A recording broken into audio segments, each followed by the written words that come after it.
Mis hermanos queridos, vamos a buscar en nuestras Biblias la lectura bíblica que la encontramos en Zacarías 4:10. Dice: porque los que menospreciaron el día de las pequeñeces se alegrarán y verán la plumada en la mano de Zorobabel. Estos 7 son los ojos de Jehová que recorren toda la tierra. Palabra de Dios.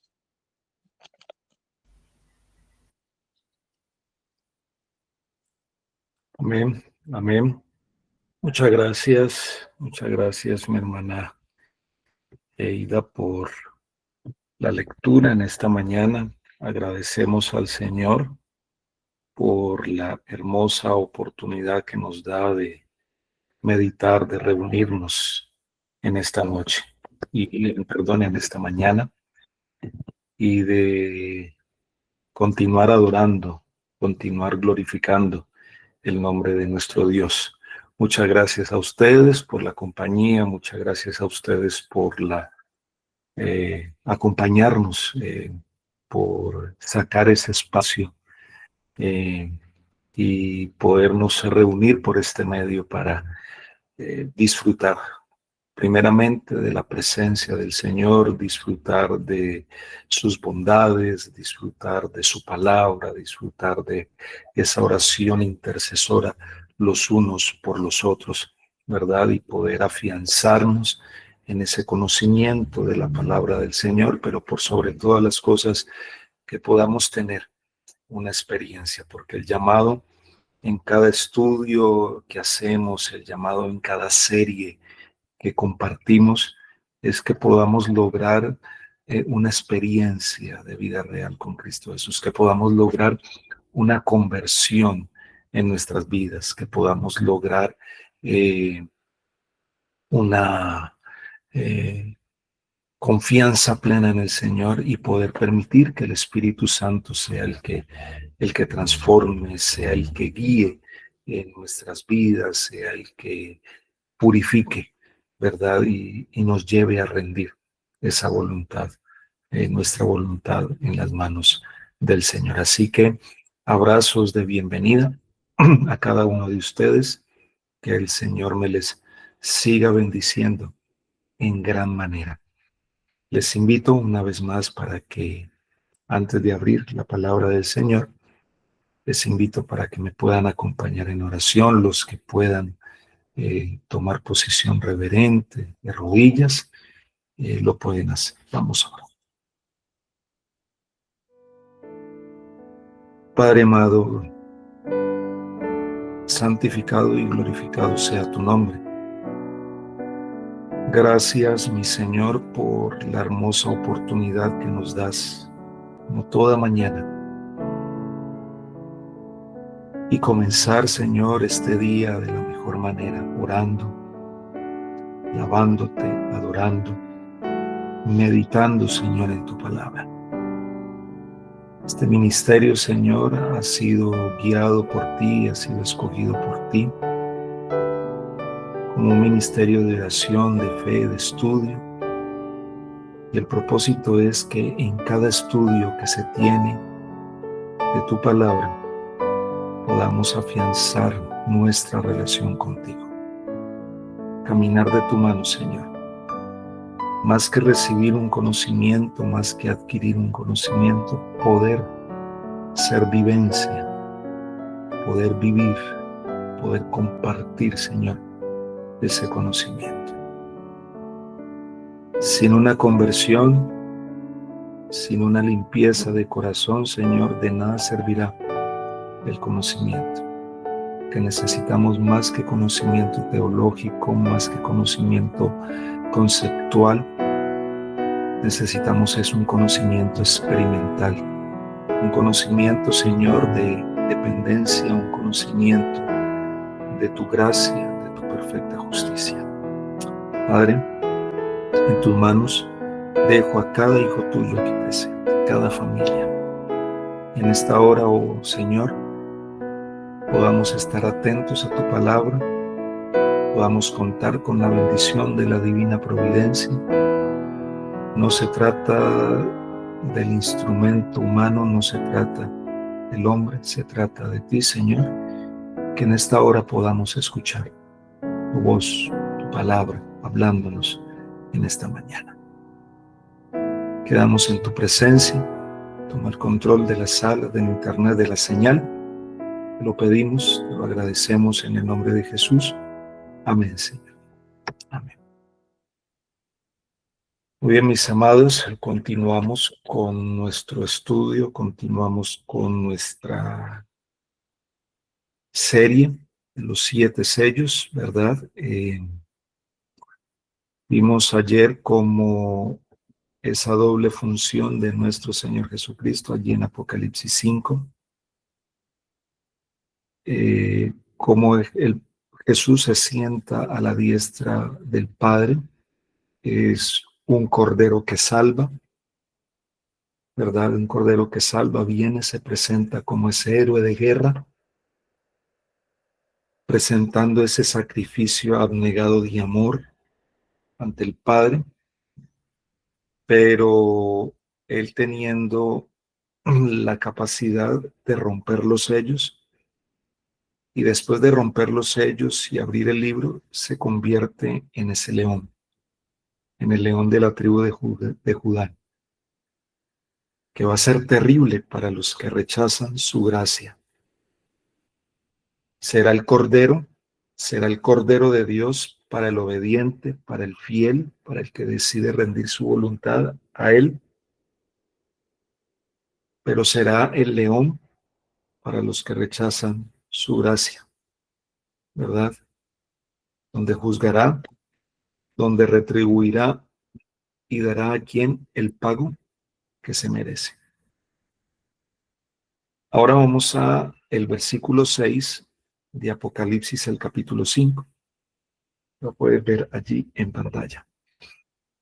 Bien interesante este texto, con algunas cosas raras y extrañas que se presentan en el Apocalipsis, pero vemos que el libro de Apocalipsis es un libro, mis amados, es un libro de promesa, ¿verdad? De promesa.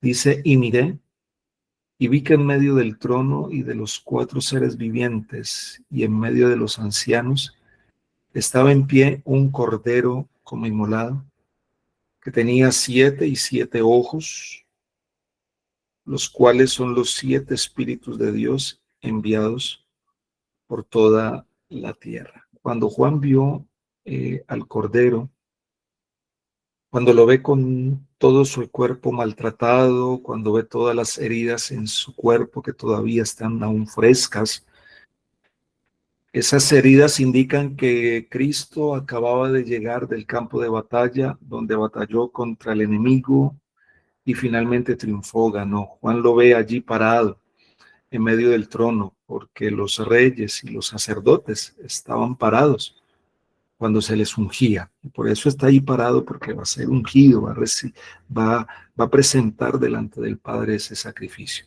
Los 7 cuernos, ¿verdad? Son los rayos gloriosos del sol que emanan de la corona del Cordero.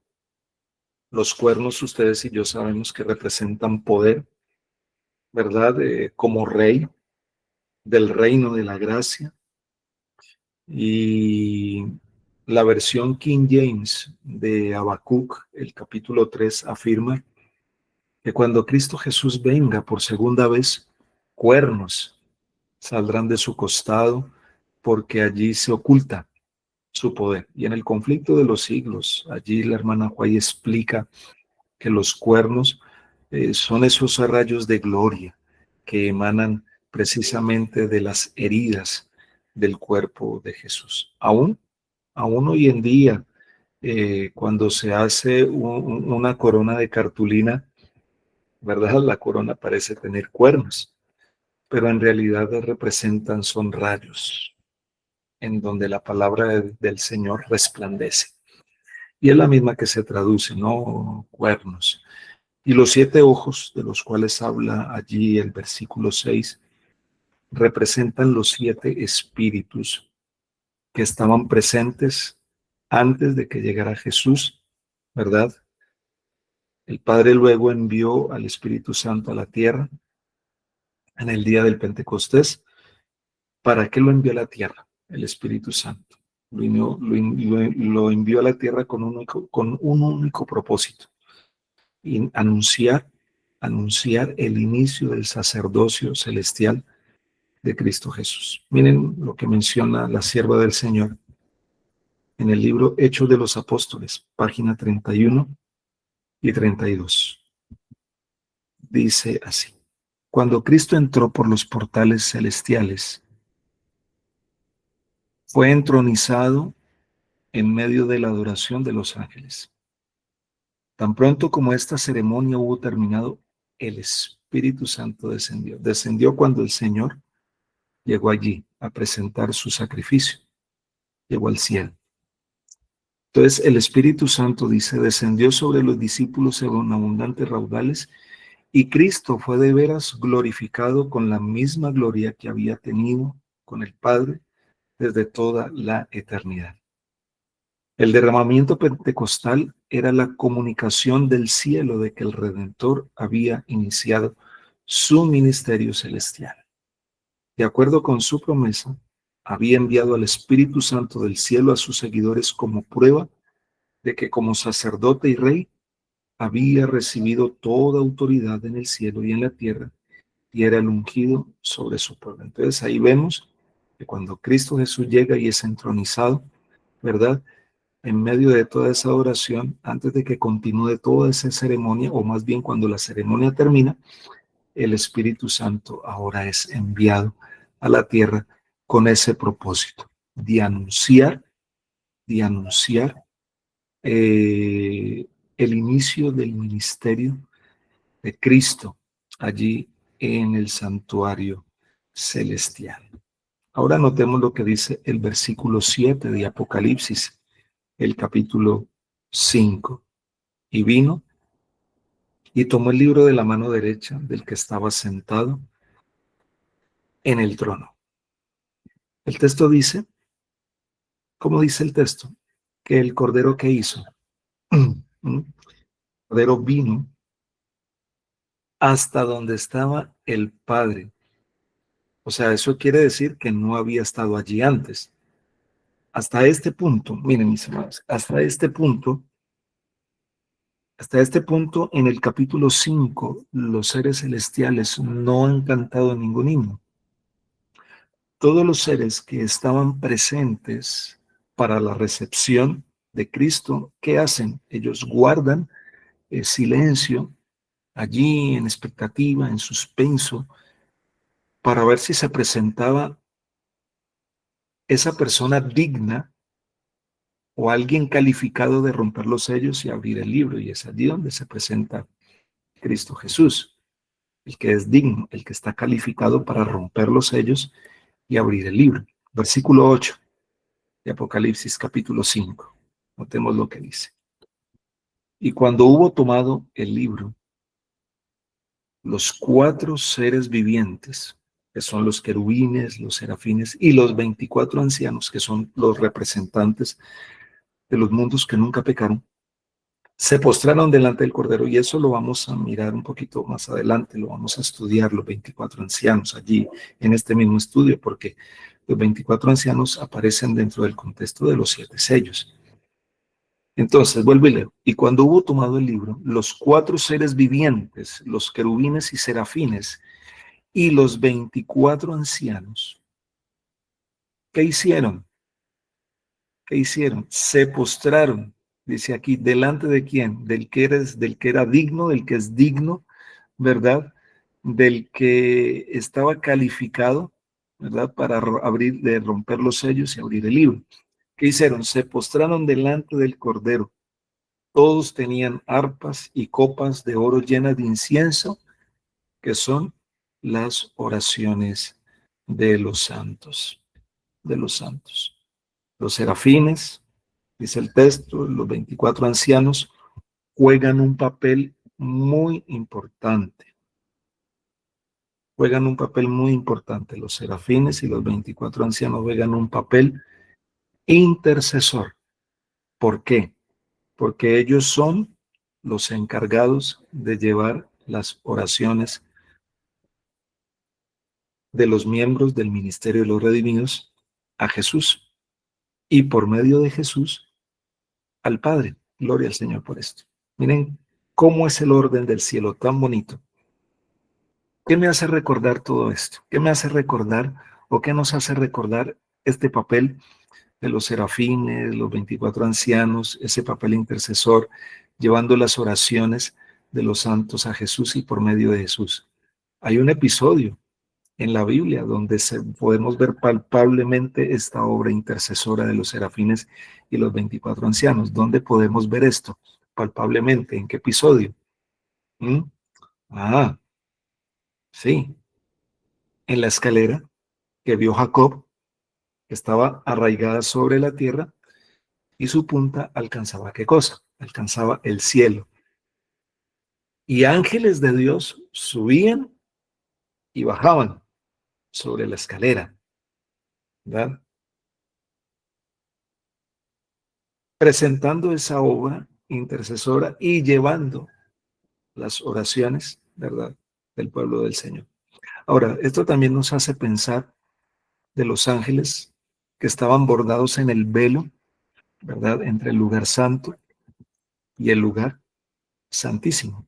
Y ahora vamos a notar algo bien bonito, bien interesante, en los versículos 9 al 14, ¿verdad? 9 al 14 de Apocalipsis, capítulo 5. Vamos a leer. Apocalipsis, capítulo 5, versículo 9 al 14. Y cantaban un nuevo cántico. ¿Quiénes? Los serafines, los 24 ancianos y toda esa corte, toda esa hueste celestial. Y cantaban un nuevo cántico diciendo, digno, oh, ahora, lo reconocen como esa persona digna, capaz, calificada de abrir ese misterio, de presentar todo ese misterio que contiene el libro y que ha sido sellado con 7 sellos. Y cantaban un nuevo cántico diciendo, digno eres de tomar el libro y de abrir sus sellos, porque tú fuiste pasado, inmolado, y con tu sangre nos has o los has redimido, pasado, los has redimido para Dios de todo linaje y lengua y pueblo y nación. Y nos has hecho nuestro Dios, y nos has hecho para nuestro Dios reyes y sacerdotes, y reinaremos, aquí las dimensiones, futuro, y reinaremos sobre la tierra. Y miré, y oí la voz de muchos ángeles alrededor del trono y de los seres vivientes y de los ancianos. Allí lo coloco entre paréntesis, estos ángeles están más allá del círculo de los seres vivientes y los ancianos. Y su número era millones de millones que decían a gran voz, el himno, ¿no? El cordero que fue inmolado es digno de tomar el poder, las riquezas, la sabiduría, la fortaleza, la honra, la gloria y la alabanza. Y a todo lo creado que está en el cielo y sobre la tierra y debajo de la tierra y en el mar y a todas las cosas que en ellos hay, oí decir, el que está sentado en el trono y al cordero sea la alabanza, la honra, la gloria y el poder por los siglos de los siglos. Los 4 seres vivientes decían amén, y los 24 ancianos se postraron sobre sus rostros y adoraron al que vive por los siglos de los siglos. Ahora, aquí podemos notar una doble pregunta del ángel. Y esa doble pregunta del ángel poderoso ahora va a recibir una respuesta. ¿Cuál es la primera pregunta? ¿Cuál es la pregunta? La primera pregunta que hace el ángel. ¿Quién es digno de romper los sellos y de abrir el libro? ¿Y cuál es la segunda pregunta? ¿Por qué él es digno de romper los sellos y de abrir el libro? Mis amados, miren, la respuesta a las dos preguntas es que solo el Cordero está, como lo hablamos ayer, Solo el Cordero está calificado. ¿Por qué? Solo Cristo Jesús, como el verdadero Cordero de Dios, está calificado porque Él fue el que pagó el precio de su sangre para poder redimir a la descendencia, o mejor, para poder redimir la herencia que Adán perdió ahí en el huerto del Edén. Ahora, la palabra redimir, allí en Apocalipsis, el capítulo 5, el versículo 9, es agorazo, y significa, esa palabra agorazo, significa comprar algo pagando un precio de rescate. Otra palabra es lutro, y tiene un significado similar y equivale a la palabra goel, palabra go, él, en el Antiguo Testamento. Y me viene a la mente la imagen de una casa de empeño, en donde se paga un precio. ¿Para qué? En una casa de empeño se paga un precio para recuperar algo que ha quedado allí, que ha quedado empeñado. Ahora, el libro de Hebreos, en vez de utilizar la palabra digno para referirse a la idoneidad de Cristo, usa la siguiente expresión. Ustedes lo pueden leer allí en Hebreos, exactamente en el capítulo 2 y en el capítulo 5 de Hebreos. Allí la palabra que se utiliza no es la palabra digno, se utiliza la palabra habiendo sido perfeccionado, se utiliza la palabra perfeccionado. Ahora, esto no se refiere a la perfección moral del carácter, sino que se está refiriendo al proceso por medio del cual Cristo Jesús llega a ser ¿qué? Digno para poder romper los sellos y abrir el libro. Hasta el versículo 8 de Apocalipsis 5, los seres celestiales estaban ¿qué? Ausentes. Pero a partir del verso 10, el que acabamos de leer ahora, del 9 al 14, a partir del versículo 10, Juan ahora ve a miles y miles y millones de ángeles que rodean el trono. ¿Y qué están haciendo? Ahora están entonando un himno de adoración al Redentor. Ahora, hay que hacer una pregunta clave aquí, muy importante, muy importante. ¿En dónde estaba entonces la hueste angélica en la escena del capítulo 4? ¿Dónde estaban entonces los ángeles en el capítulo 4? Resulta que los ángeles habían venido a la tierra para buscar a Jesús y estaban de regreso con él. Oh, qué bonito esto. Porque ese himno ya no es el himno de la creación, sino que es el himno de la redención. Y ahora sí, la pregunta clave, la pregunta importante. Sí, pastor. Sí, ministro. Estamos hablando de un libro que fue sellado, ¿verdad? Pero ¿qué contenía el libro? Estaba sellado con 7 sellos. ¿Qué contenía el libro que estaba sellado con 7 sellos? ¿Por qué hubiera sido tan lamentable, tan catastrófico? O yo les pregunto, ¿qué hubiera pasado? Aunque esto hubiera sido muy lamentable, que el libro se quede sellado. Hubiera sido catastrófico que no se hubiera presentado alguien digno de romper los sellos y abrir el libro. ¿Por qué? ¿Qué contenía? ¿Qué contenía el libro que estaba sellado? 7 sellos. ¿Y por qué hubiera sido tan triste, tan lamentable que no se hubiera presentado alguien digno de romper los sellos y abrir el libro? Miren, queridos, es muy evidente que mientras los sellos quedan sin romper, es obvio que no se puede abrir el libro. ni se puede saber su contenido. Hay un paralelo muy similar de esto, y es Daniel, el capítulo 12, en donde la profecía de las 2300 tardes y mañanas queda sellada hasta el tiempo del fin.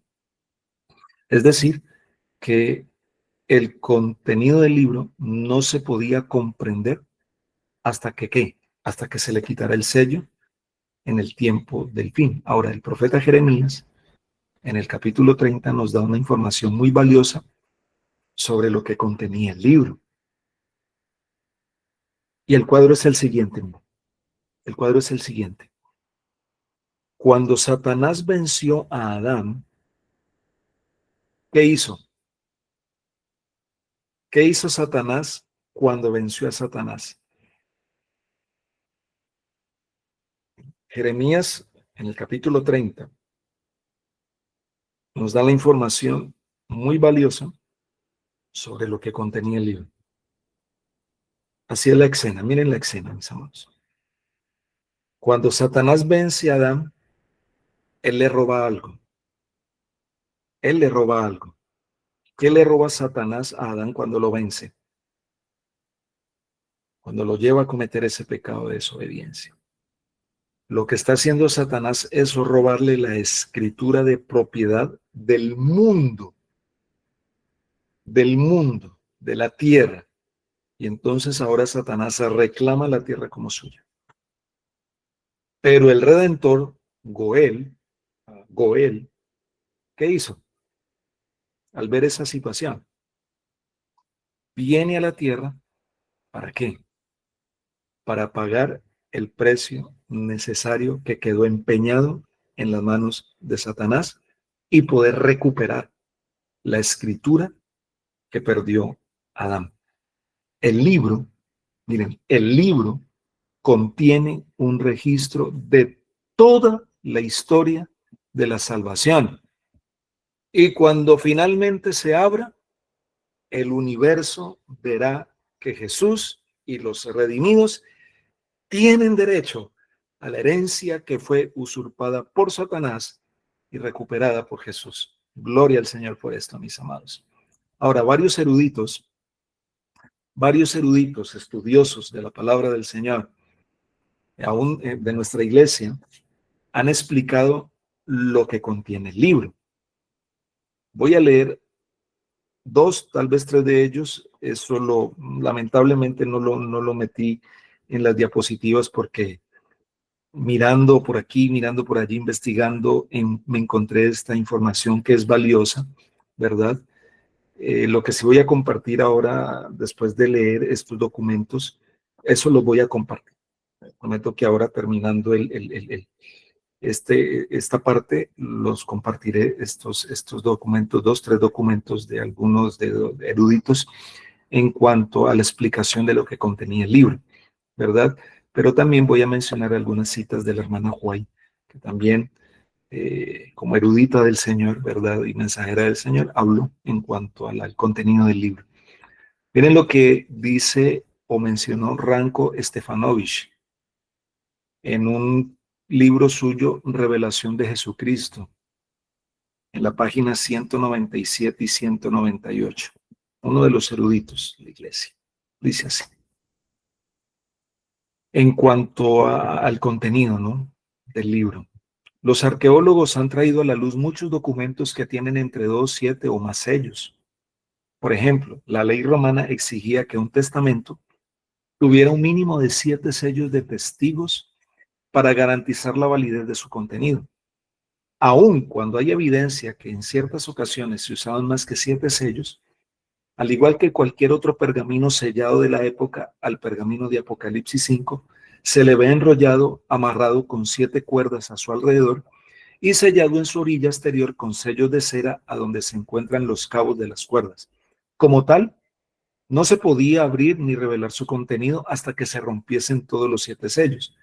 El romper los 7 sellos significa los pasos preliminares y preparatorios para el momento en que se abre el pergamino y se revele el contenido. ¿Ok? R.H. Charles, En el Comentario Crítico Internacional, volumen 1, miren lo que dice, página 137. Según el testamento del pretorio, un testamento en la ley romana llevaba los 7 sellos de los 7 testigos en las cuerdas que aseguraban la tableta o el pergamino. Un testamento tal no se podía ejecutar hasta que se rompiesen,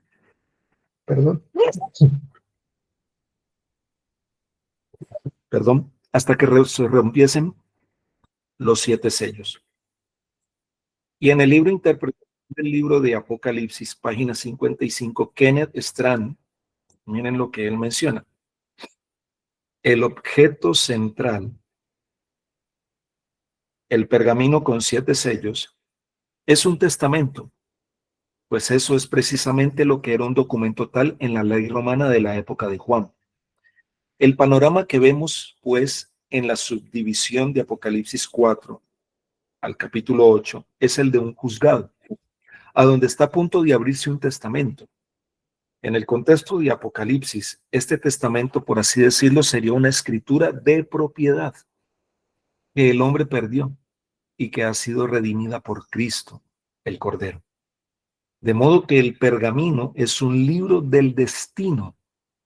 Abrirlo significaría heredar el reino de Dios, pero el no abrirlo significaría no heredar. Con razón, Juan lloró cuando pensó que nadie podía abrir el libro. Y la hermana White concuerda con lo que afirman estas 3 personas en cuanto al contenido del libro. Pero ella añade información muy valiosa. Vamos a leer algunas citas. Vamos a leer algunas citas.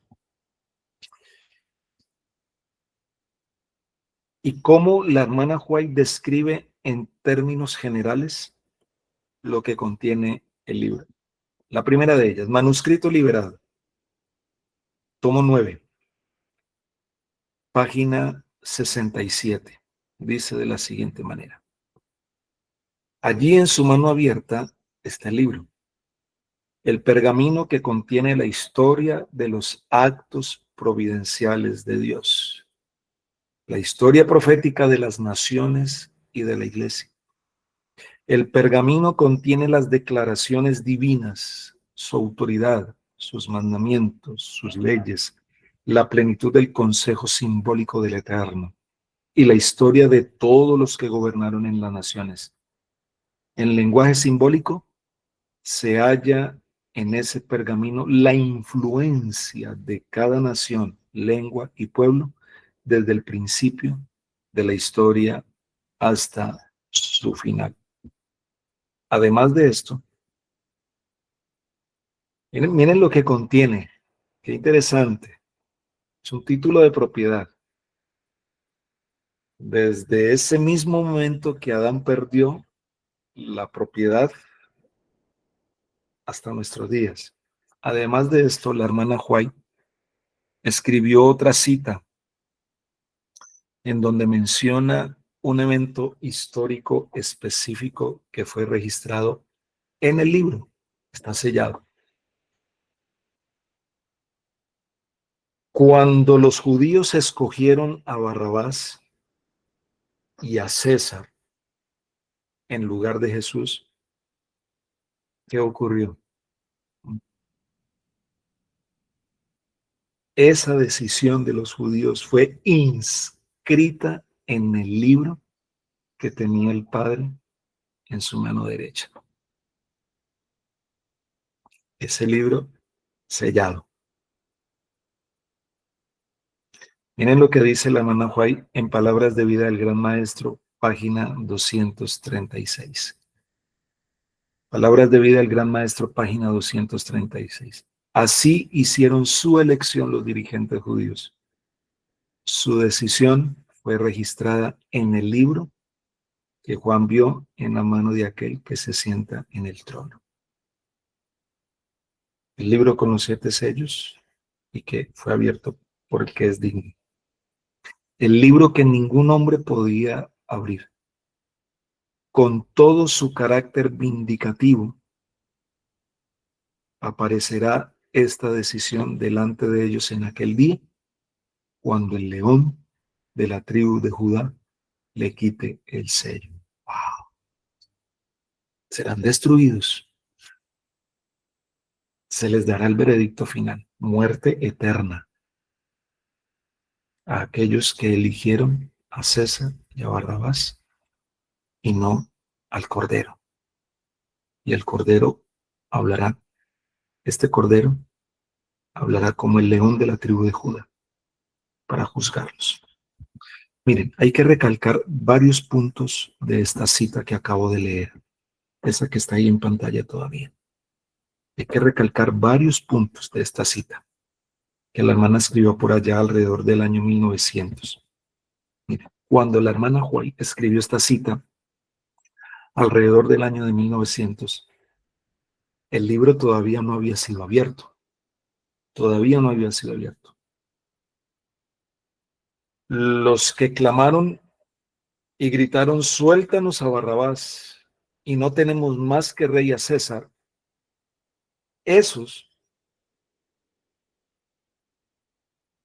infieles estarán vivos cuando se abre el libro, porque ellos verán el resultado de su decisión.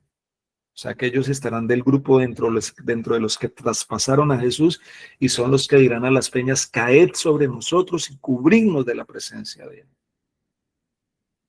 Esto significa que tendrán que resucitar, para que puedan venir al Señor en gloria. Aquel al que ellos crucificaron, al que ellos mataron. Y los impíos resucitarán en la segunda resurrección después del milenio. Entonces, ¿cuándo se va a abrir el libro? El libro se abrirá después del milenio. La hermana White describe el momento en que se abrirá el libro después del milenio y se verá por encima de la ciudad en visión panorámica toda la historia del planeta y las decisiones que cada individuo tomó. Esto será... A mí se me eriza la piel, mis amados, con todo esto. Se va a ver esa visión panorámica de toda la historia del planeta y todas las decisiones. Allí se sabrá todas las decisiones que cada individuo toma. Miren cómo lo describe ella el momento en que se abrirá el libro después del milenio. Conflicto de los siglos, página 274. Perdón, 724 y 700 a las 726. Miren lo que dice. Conflicto de los siglos, página 724 a 726. Por encima del trono, esta cita un poquito larguita, pero vamos a leerla, vale la pena leerla. Por encima del trono se destaca la cruz y como en vista panorámica, o sea, en alta definición, HD, y como en vista panorámica aparecen las escenas de la tentación, la caída de Adán y los pasos sucesivos del gran plan de redención.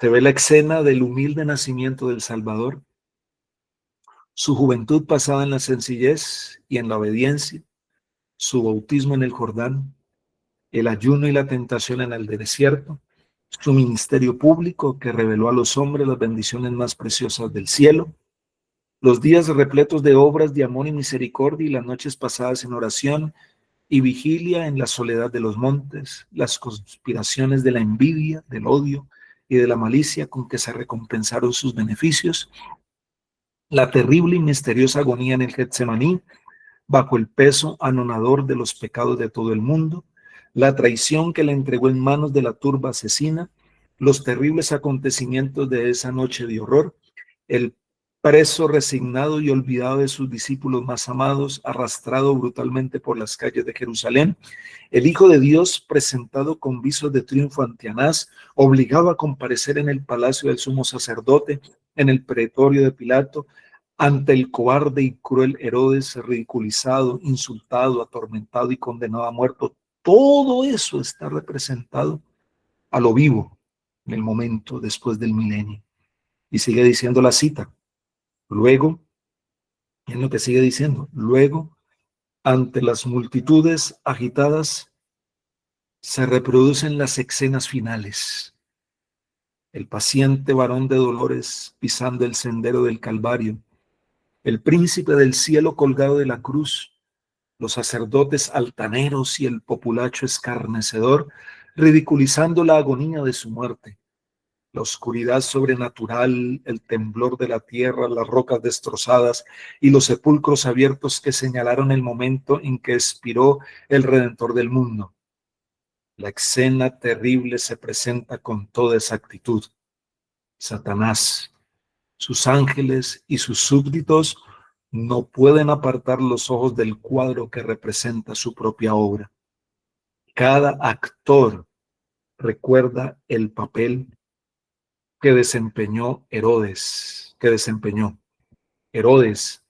el que mató a los niños inocentes de Belén para hacer morir al rey de Israel, la innoble Herodías, sobre cuya conciencia pesa la sangre de Juan el Bautista, el débil Pilato, esclavo de las circunstancias, los soldados escarnecedores, los sacerdotes y gobernantes, y la muchedumbre enloquecida que gritaba: recaiga su sangre sobre nosotros y sobre nuestros hijos.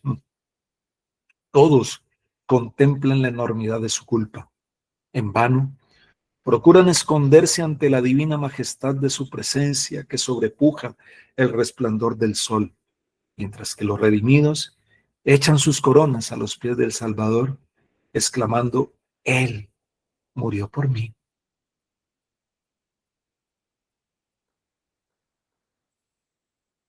Miren lo que sigue diciendo la cita.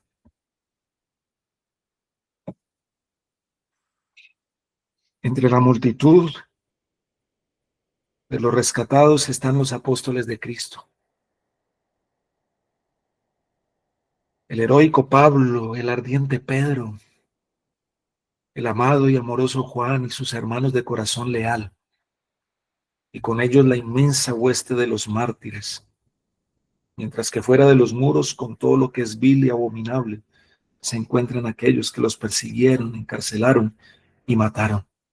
Allí está Nerón, monstruo de la crueldad y de vicios, y puede ver la alegría y el triunfo de aquellos a quienes torturó y cuya dolorosa angustia le proporcionará deleite satánico. Su madre está allí para ser testigo de los resultados de su propia obra, para ver cómo los malos rasgos de carácter transmitidos a su hijo y las pasiones fomentadas y desarrolladas por la influencia y el ejemplo de ella produjeron crímenes que horrorizaron al mundo. Lo que hace una madre sin el temor del Señor. Sigue diciendo la cita. Allí hay sacerdotes y prelados papistas que dijeron ser los embajadores de Cristo y que no obstante emplearon instrumentos de suplicio, calabozos y hogueras para dominar la conciencia de su pueblo. Allí están los orgullosos pontífices que se ensalzaron por encima de Dios y que pretendieron alterar la ley del Altísimo. Aquellos así llamados padres de la Iglesia tienen que rendir a Dios una cuenta de la que bien quisieran librarse. Demasiado tarde, ven que el Omnisciente es celoso de su ley y que no tendrá por inocente al culpable de violarla.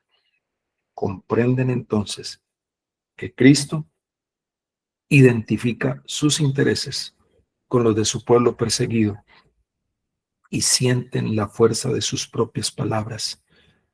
En cuanto lo hicisteis a uno de los más pequeños de estos, mis hermanos, a mí lo hicisteis. Tremendo, mis amados. Esto contiene el libro, toda la historia. Desde el mismo momento de la caída hasta nuestros días, presentando aún nuestra liberación y el triunfo final del pueblo de Dios.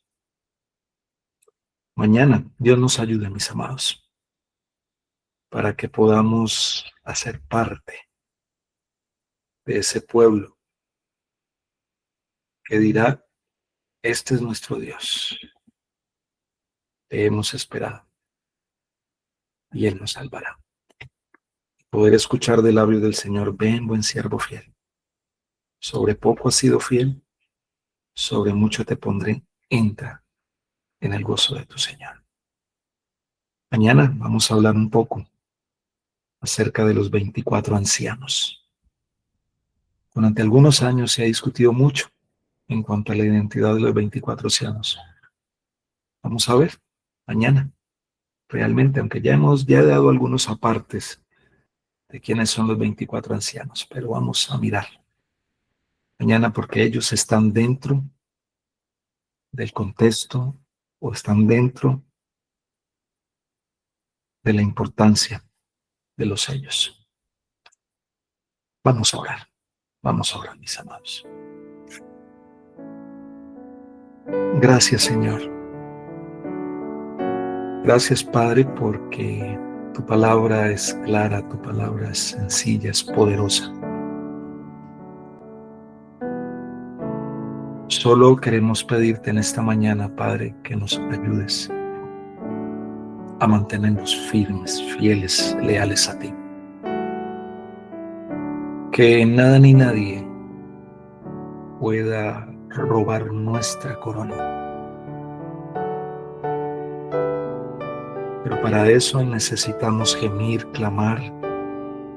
Para eso necesitamos rendir, despojarnos de todo el peso del pecado que nos asedia y correr con paciencia la carrera que tenemos por delante, poniendo nuestros ojos en Jesús, el autor y consumador de la fe.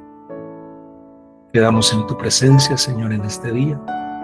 Ven a caminar a nuestro lado. Te lo pedimos, te lo agradecemos en el nombre de Jesús. Amén, Señor. Amén. Bien, mis amados, abracitos para todos. El Señor me les siga bendiciendo en este día y quedamos en la presencia del Señor.